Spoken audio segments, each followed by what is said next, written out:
Hello, good morning, good afternoon, good evening to all of you. Uh, Welcome to this new interview and welcome, Alexander. Thank you for being with us today. I invite you to make a brief introduction about yourself and your role so we can give the audience a little background. Thank you, Raul, for having me in that great digitalization dialogue. My name is Alexander Kollmann. I am working for the biggest retailer of Europe, who is operating in nearly all European countries plus United States. And my role in that company is being in charge of implementing all the e-invoicing projects, the local mandates, all the transactional tax reporting projects and the SAFTI projects that are going on, which is a big trend. And being responsible for that is a challenge if you are working for a group that has the expectation to solve the problems centrally with standardized solutions. We don't give the freedom to every subsidiary in every country to solve their problems on their own. We have the ambition to keep track of it and to have a transparent and standardized solution for all. And that puts me in the position that I'm in very badly need for understanding what's going on in terms of e-invoicing, what's going on in terms of transactional reporting in a lot of countries. It's very interesting. And I will take this last sentence that you made in a lot of countries, because from the perspective of SIAT and I would say of the tax administrations, we have to admit that at least in this part of the world, we have been working with electronic invoicing for several years. But we understand, we know that the majority of the transactions, the majority of taxpayers operate within the local market with the very fixed set of rules.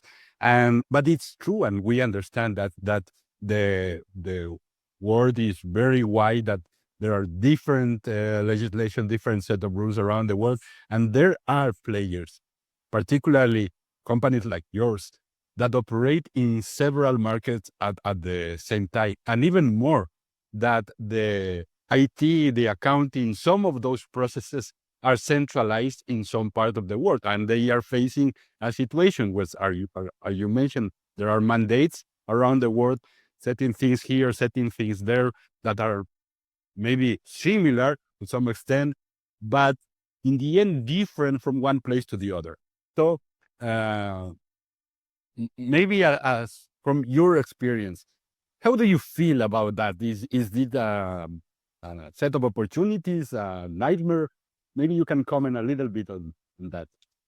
Well, Raul, in theory, that's a great potential. That's a chance. Digitalizing things, e-invoicing, tax reporting makes things more efficient.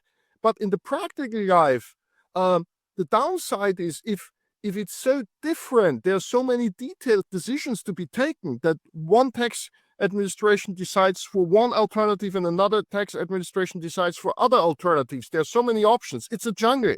And I need a map in the jungle to understand the similarities and the differences among the various models and implementation alternatives.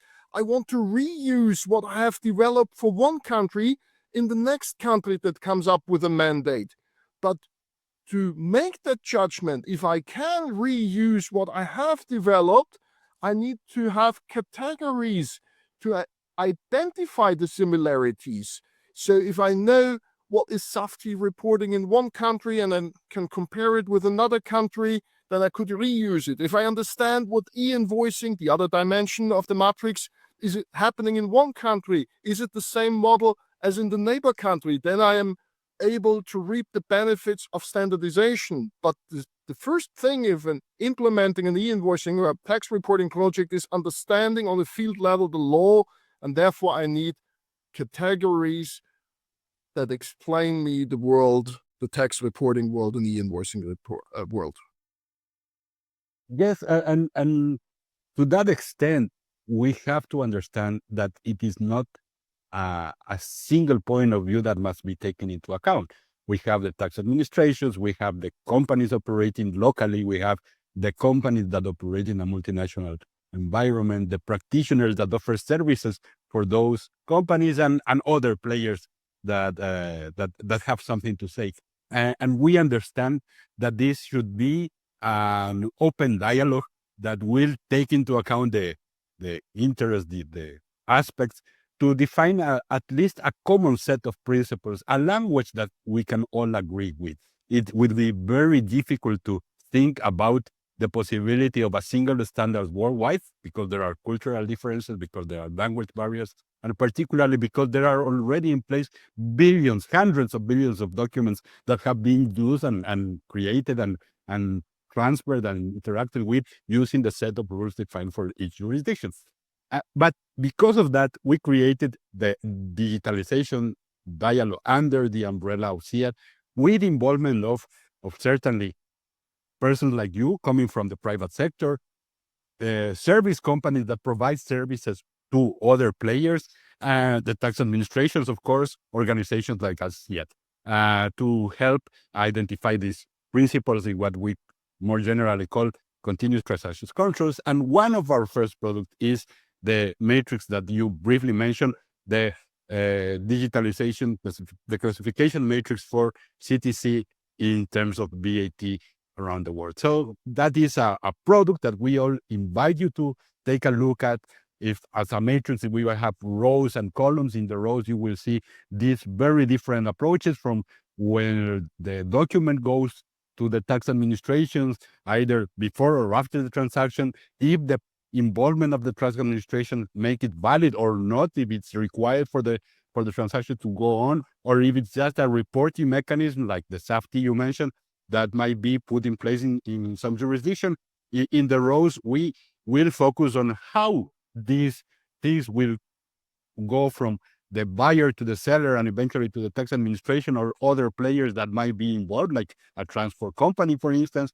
Are you using email or something more structured, like the involvement of third parties in a 4 or 5 corner model, as we call them, and eventually the services that the tax administrations might provide or improve because of this implementation, going for improving refunds processing, for instance, to offering pre-filled tax returns in VAT.